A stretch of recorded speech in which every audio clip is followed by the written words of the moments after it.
Filimka waxa uu ku bilaabanayaa haweeney lagu magacaabo Monica iyo wiilkeeda oo ku safraya diyaarad. Kadib nin la yiraahdo Arjun ayaa soo fuulaya diyaaradda wuxuuna fadhiisanayaa kursiga dhinaceeda ah. Wuxuuna weydiinayaa inay horey meel ugu kulmeen. Markii ay ka aamusto kadib sawir ayuu ka qaadayaa Google ayuuna ku raadinayaa. Si lama filaan ah ayuu wuxuu u arkayaa Monica oo muuqaal anshax xumo ah samaynaysa. Kadib wuxuu bilaabayaa inuu cabsi geliyo wuxuuna ku dhahayaa haddaadan samayn waxaan rabaa muuqaalkaaga wiilkaaga ayaan tusayaa. Kadib wuxuu wiilka Monica u wareejinayaa kursigiisa. Isna wuxuu fadhiisanayaa agteeda. Monica iyadoo wejigeeda cabsi ka muuqda waxay ku dhahaysaa shaqadan waqti hore ayaan iska daayay. Waqtigaas waxaan u baahnaa lacag midaas ayaan igu qasabtay. Waxaa kaloo ay dhahaysaa hadda waa la i qabaa caruur ayaana leeyahay ee sharaftayda ilaali. Laakiin Arjun ma tixgelinaya hadalkeeda wuxuuna isku dayaa inuu si qasab ah ula raaxaysto diyaaradda dhexdeeda. Isla markiiba waxaa goobta imaanaya Sikandar oo arkaya wuxuuna garaacayaa Arjun wuxuuna ku qasbayaa inuu raaligeliyo Monica. wuuna raaligelinayaa weliba isagoo xanaaqsan. Kadib waxaan ogaanaynaa inuu Arjun uu yahay wiilka wasiir awood badan. Wasiirka marka loo sheegay in la garaacay wiilkiisa wuxuu amrayaa taliyaha booliiska Barakash in la dilo qofkii garaacay wiilkiisa. Kadib waxaan arkaynaa in Barakash loo wareejiyay Rajkot wuxuuna tegayaa qasriga Sikandar isagoo wata koox booliis ah. Barakash wuxuu ogaanayaa in Sikandar qof caadi ahayn. Waxaa loo sheegayaa inuu yahay boqorka Rajkot wuxuuna dhahayaa dalka waxaa la gumaystay waqti hore hadda ma jiro wax boqor ah. Kadib gudaha qasriga ayay galayaan wuxuuna la kulmayaa xaaska Sikandar oo lagu magacaabo Shasri. Shasri waxay u sheegaysaa Barakash inay horey u ogeyd inuu booliiska imaan doono. Waxaa kaloo ay u sheegaysaa Sikandar inuu kaga horeeyo saldhigga booliiska.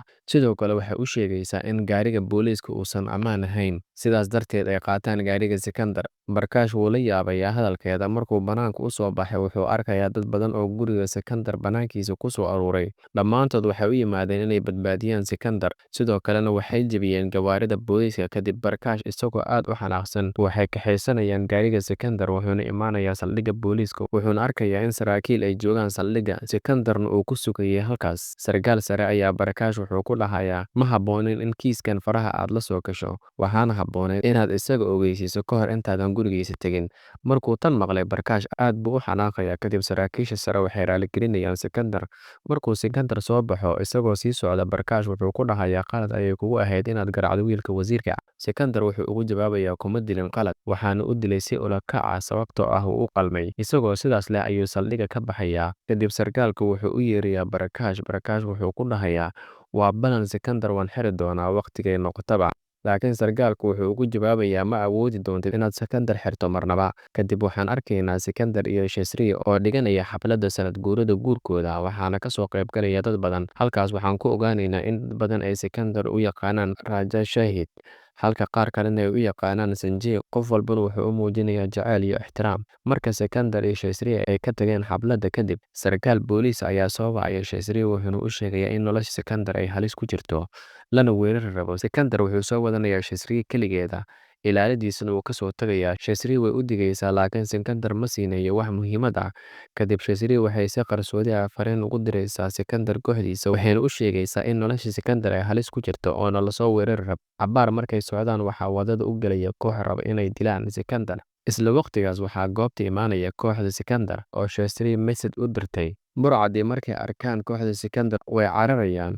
Maalintii xigtay iyadoo Sikandar iyo Shasri ay wada fidhiyaan Shasri waxay u sheegaysaa Sikandar inay farshaxan ay u samaysay isaga ayna rabto inay tusto. Sikandar wuu ku farxayaa wuxuuna ku dhahayaa iikeen laakiin intay sawirka ku maqnayd Sikandar wuxuu ku mashquulayaa arrimo kale taasoo niyadda ka dhashay Shasri. Kadib waxaan arkaynaa wasiirka oo wiilkiisa Arjun xaflad u dhigaya. Kadib xafladda dhexdeeda waxaa la tusayaa muuqaal laga duubay wiilkiisa oo haweeney lugaha haysto oo raaligelinaya. Wasiirka aad ayuu u xanaaqayaa wuxuuna dhahayaa waa inuu dhintaa qofka arrinta ka dambeeyay. Isla habeenka Shasri waxay ogaanaysaa inay uur leedahay aad bay ugu farxaysaa. Waxayna aadaysaa Sikandar si ay ugu sheegto. Laakiin ka hor inta aysan waxba dhihin waxaa banaanka ka maqlayaan qayli. Sikandar wuu soo baxayaa wuxuuna arkayaa mid ka mid ah kooxdiisa oo istaafkiisa gacanta ku haya wuxuuna ogaanayaa in si qarsoodi u iibin jiray waxyaabaha loo isticmaalo qaraxyada taasoo sababtay dad badan inay dhintaan. Sikandar aad buu ugu xumaanayaa arrintaas wuuna ceyrinayaa. Dhinaca kale wasiirka si dembiga uu dusha ugu saaro Sikandar wuxuu amrayaa in la dilo si caddeynta loo tirtiro. Isla markaas sarkaal booliis ayaa soo wacaya telefoonka Shasri wuxuuna u sheegayaa in la dili rabo. Sikandar markuu maqlay wuxuu u ordayaa xaggiisa si uu u badbaadiyo wuxuuna la dagaalamayaa kooxdii doonaysay inay dilaan. Kadib Shasri ayaa goobta imaanaysa waxayna arkaysaa Sikandar oo kaligiisa la dagaalamaya burcadda. Meeshana waxaa ku xirnaa qaraxyo. Kadib markuu arko Sikandar xaggeeda ayuu soo aadayaa. Kadib meesha qarax ayaa ka dhacaya. Qaraxa kadib Shesri waxay ku dhehaysaa Sikandar wad ninkan sidii ugu dhaqsiyaha badan meel ammaan ahna geey. Kadib gaariga ayuu saarayaa Shesri darawalka ayuuna ku dhahayaa xaafadda geey. Kadib waxaan arkaynaa inuu dhaawac weyn soo gaaray Shesri intuu dagaalka socday, waxaana la geynayaa isbitaal. Kadib Amar wuxuu wacayaa Sikandar, wuxuu ogeysiinayaa in Shesri la dhigay isbitaalka, laakiin wuxuu ku dhahayaa xanuun yar waaye waana caadi. Shesri ayaana u sheegtay mar hore Amar inuu beentaas u sheego Sikandar si uusan u dareemin culays. Dhowr maalmood ayay isbitaalka taalay. Sikandar wuxuu ku mashquulsanaa shaqadiisa, Shesri xaaladeedana way ka sii daraysay. Ugu dambeynna way dhimanaysaa Shesri. Markuu maqlay warkan Sikandar aad buu u naxay, isbitaalka ayuuna u soo ordayaa, balse waa xilli ay geeriyootay. Tanna waxay u ahayd murugo aad u weyn. Kadib wuxuu akhrinayaa fariimihii ay u soo diri jirtay xilligii uu mashquulka ahaa. Xitaa wuxuu ogaanayaa inay uur u lahayd, waxayna doonaysay inay farxaddaas la wadaagto si uu waqti u siiyo. Dhaqaatiirtu waxay u sheegayaan in Shesri ay ku deeqday xubnaheeda jirka in dad kale lagu caawiyo. Sidaas darteed waxay weydiinayaan Sikandar inuu saxiixo dukumiintiyada si xubnaha loogu deeqo dadka kale. Wuuna saxiixayaa. Sikandar wuxuu ku jiray xanuun iyo murugo sababtoo ah wuxuu rabay inuu wax walba soo afjaro kadibna waqti siiyo Shesri. Isla markaas Sikandar wuxuu xasuusanayaa in xubnaheeda loo geliyay dad kale, wuxuuna wacayaa dhakhtarka wuxuuna weydiinayaa xubnaha Shesri dadka loogu deeqay. Dhakhtarku wuxuu u sheegayaa in sanbabada loogu deeqay wiil yar oo lagu magacaabo Kamar, indhahana loo geliyay haweeney lagu magacaabo Vedi, wadnahana la baadhigoobayo qofkii lagu caawin lahaa. Dadka loogu deeqay xubnahana ay ku nool yihiin Bombay. Markuu ogaaday Sikandar wuxuu si degdeg ah u aadayaa Bombay si uu u ilaaliyo dadka la siiyay xubnaha Shesri. Kadib wuxuu u baxayaa Bombay waxaana raacaya ilaaliyaashiisa kuwa ugu muhiimsan. Markuu gaaray Bombay, Sikandar wuxuu marka hore u tagayaa Kamar oo qabay sanbabada Shesri, wuxuuna ogaanayaa inuu Kamar uu yahay wiil agoon aan haysan waalid kaasoo ku nool darbiyada magaalada. Kadib Sikandar aad buu ugu xumaaday nolosha Kamar, wuxuuna bilaabayaa inuu daryeelo, wuxuuna u iibinayaa dhar isaga iyo carruurta kale ee agoonta ah. Xitaa wuxuu sidoo kale ku casuumayaa cunto. Kadib dhakhtarad ayaa Sikandar u sheegaysa in dad ay dhibaato ku yihiin dadka halkan ku nool. Ganacsade awood leh ayaana boobay dhulkan, wuxuuna ka dhigay goob uu ku gubo balaastig iyo qashin kiimikaalka ah, taasoo dhibaato ku ah dadka saboolka ah ee aaggan degan. Markuu maqlay Sikandar wuxuu ballan ku qaaday inuu goobtan nadiifin doono. Kadib Sikandar wuxuu aadayaa guriga Vedi oo loo geliyay indhaha Shesri, laakiin ma uusan shaacin aqoonsigiisa sababtoo ah ma raba in la ogaado inuu yahay boqorka Rajkot. Kaliya wuxuu ku dhahay inaan idin caawiyo ayaan rabaa. Sikandar wuxuu ka caawinayaa inay nolosheeda dib u dhisato ayna hesho fursad shaqo iyo nolol wanaagsan. Kadib Sikandar wuxuu u tagayaa Nisha oo qabtay wadne xanuun, taasoo xaaladeeda sii xumaanaysay. Lacag ku filanna ma haystaan. Markuu arkay Sikandar wuxuu iska soo dhigayaa wadaadada mandarka aabaheeda ayuuna la hadlayaa, wuxuuna ka caawinayaa inay hesho wadnaha Shesri, waana lagu guulaysanayaa. Kadib waxaan arkaynaa Arjun aabihiisa wasiirka oo jeedinaya khudbad dadweyne. Wadada isaga ayay u xirneed. Sikandar ayaana ka mid ahaa dadka wadada ku xayirnaa. Waxaana su'aal laga weydiinayaa wasiirka muuqaal viral noqday oo Arjun ku raaligelinayay gabadh lagu magacaabo Monica, laakiin wasiirku wuxuu sheegay in muuqaalku uu yahay been abuur lagu sameeyay AI. Isla markaas ayuu Arjun ogaanayaa in Sikandar uu isna halkaas u joogo, waxaana qabanaysa kaamarada goobta. Kadib wasiirka ayaa arkaya wuuna isku dhex yaacayaa. Kadib wiilkiisa ayuu warqad hoos ugu dhiibayaa, wuxuuna farayaa inuu dilo Sikandar. Sikandar wuxuu isku diyaariyey inuu dagaalamo, laakiin la taliyihiisa ayaa joojiyey, wuxuuna ku dhahayaa waxba ma samayn karno sababtoo ah haddii aan wax samayno wasiirku wuxuu ogaan doonaa sababta aan halkan u nimid. Kadib wasiirka dhibaato ayuu u geysanayaa dadka helay xubnaha Shesri, wuxuuna ku dhahayaa waa inaan si degdeg ah uga baxnaa halkan. Kadib meesha ayay ka baxsanayaan, laakiin Arjun iyo dadkiisa ayaa soo raacaya, wuxuuna rabaa inuu dilo, wuxuuna ku tuurayaa bombo holcayso, balse si lama filaan ah ayay shil u galayaan. Halkaas ayuuna ku dhimanayaa wiilka wasiirka. Markuu warkan maqlay, wasiirka aad buu uga carooday, wuxuuna ku dhaaranayaa inuu dili doono Sikandar. Wuxuu ku amrayaa booliiska inay ogaadaan sababta Sikandar halkan u yimid. Dhinaca kale, la taliyaha Sikandar wuxuu farayaa inuu ku laabto Rajkot, laakiin Sikandar ma ogolaanayo, wuxuuna dhahayaa waxaan ilaalinayaa xubnaha Shesri mana doonaya inaan ka fogaado. Kadib wuxuu amrayaa dadkiisa inay burburiyaan dhammaan xogtooda safarka si wasiirka uusan u ogaan in xubnaha Shesri loogu deeqay dadka magaaladan. Kadib waxaan arkaynaa Barkash oo bilaabay inuu raadiyo Sikandar. Wuxuu aadayaa guriga Sikandar, wuxuuna ogaaday in Sikandar uu Bombay u aaday dadka haysta xubnaha Shesri. Markii tan uu maqlay, Barkash wuxuu fahmay sababta Sikandar oo halkaas u tagay, laakiin markuu isku dayay inuu helo dadkaasi ma ogaanayo wax ku saabsan dadkaasi.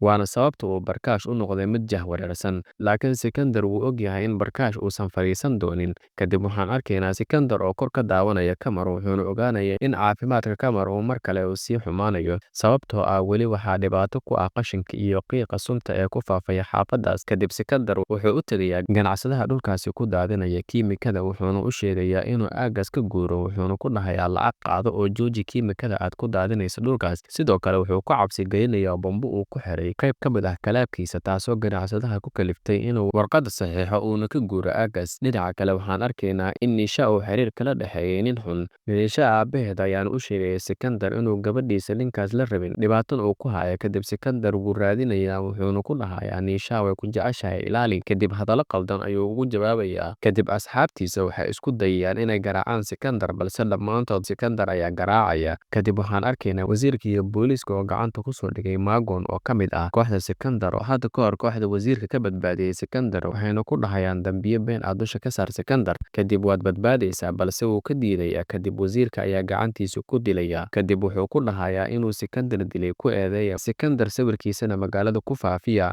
Kadib Fedi ninkeeda ayaa saldhigga ku arkaya sawirka Sikandar, wuxuuna tusayaa dhammaan qoyska, wuxuuna ku dhahayaa waxaad soo dhawaysateen nin dilaa ah oo booliiska raadinayaan. Sidoo kale Barkash wuxuu ogaaday dadka loogu deeqay xubnaha Sikandar xaaskiisa, wasiirka ayuuna u sheegayaa, wuxuuna bilaabayaa inuu raadiyo. Dhinaca kale Qamar xaaladiisa caafimaad way ka sii daraysay, waxaana la geynayaa isbitaalka weyn si loo daaweeyo. Dhinaca kale waxaan arkaynaa Sikandar iyo Nisha aabaheed oo isla taagan. Kadib waxaa imaanaya Kabil oo raadinaya Nisha. Kadib Sikandar ayaa celinaya, balse Nisha ayaa u soo cararaysa, waxayna ku qaylinaysaa Sikandar iyadoo leh maxaa nolosheeda kaa galay, anigaa ku jecel wax walba ninkan, adiga maxaa tahay. Kadib mid ka mid ah kooxdiisa ayaa u sheegaya inuu sabab u ahaa inay noolaato, ayna wadato wadnaha xaaskiisa, uuna samaynaya wax walba oo ku badbaadinayo xubnaha xaaskiisa. Kadib Nisha aad bay ula yaabtay awaalka weyn uu ku leeyahay nolosheeda, wayna u mahadcelinaysaa. Sidoo kale qoyska Fedi waxay ogaanayaan xaqiiqda Sikandar iyo inuu Fedi ugu deeqay indhaha xaaskiisa. Xitaa wiilkii yaraa waa loo sheegayaa inuu Sikandar ugu deeqay sambabada. Dhinaca kale kooxda wasiirka waxay bilaabayaan inay mid mid u raadiyaan dadku uu caawiyay Sikandar, balse Sikandar wuxuu dhammaantood iskugu keenayaa isbitaalka.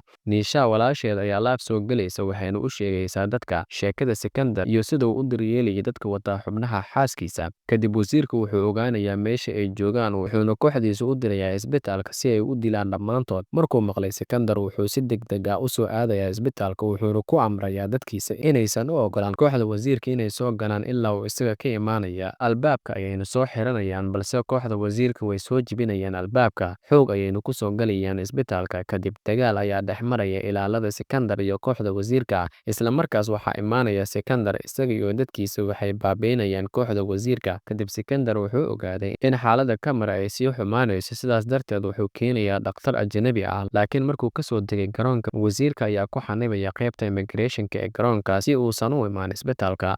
Markuu ogaaday Sikandar wuxuu weeraray guriga wasiirka, sidoo kale wasiirka ayuu garaacayaa, wuxuuna ku amrayaa in la sii daayo dhakhtarka, wuxuuna sidoo kale u sheegayaa inuusan isaga mas'uul ka ahayn dhimashada wiilkiisa. Kadib waxaan arkaynaa dhakhtarka oo jooga isbitaalka qaliin ku samaynaya Qamar, wuxuuna dadka u sheegayaa in qaliinkiisa lagu guuleystay. Dhammaan dadkana way ku farxayaan. Kadib Qamar wuxuu la hadlayaa Sikandar, wuxuuna ku dhahayaa waxaad ii buuxisay booska aabbahay iyo hooyaday. Nisha iyo Fedi iyo Qamar waxay u mahadcelinayaan Sikandar. Isla markaas Barkash ayaa imaanaya isbitaalka, wuxuuna u sheegayaa Sikandar in loo haysto weerarka uu ku qaaday guriga wasiirka uuna xarig yahay. Kadib Barkash wuxuu jeebeynayaa Sikandar, wuxuuna u soo wadayaa xabsiga. Laakiin waqtigaas dad badan ayaa banaanka ku soo aruuray, sababtoo ah muuqaalka Nisha ay la wadaagtay ayaa noqday mid saameyn leh. Qof walbana wuxuu taageersan yahay Sikandar. Isla markaas Barkash waxaa laga soo wacayaa maxkamadda, waxaana loo sheegayaa in Sikandar la sii daayo. Kadib jeebada ayuu ka furayaa, wuuna ku guuldaraystay inuu xiro Sikandar. Halkaas ayuuna filimku ku dhammaanayaa. Daawada haddii aad nala soo gaartay ilaa halkan, muuqaalka like inoo saar, subscribe-tana ha hilmaamin. Nabaday.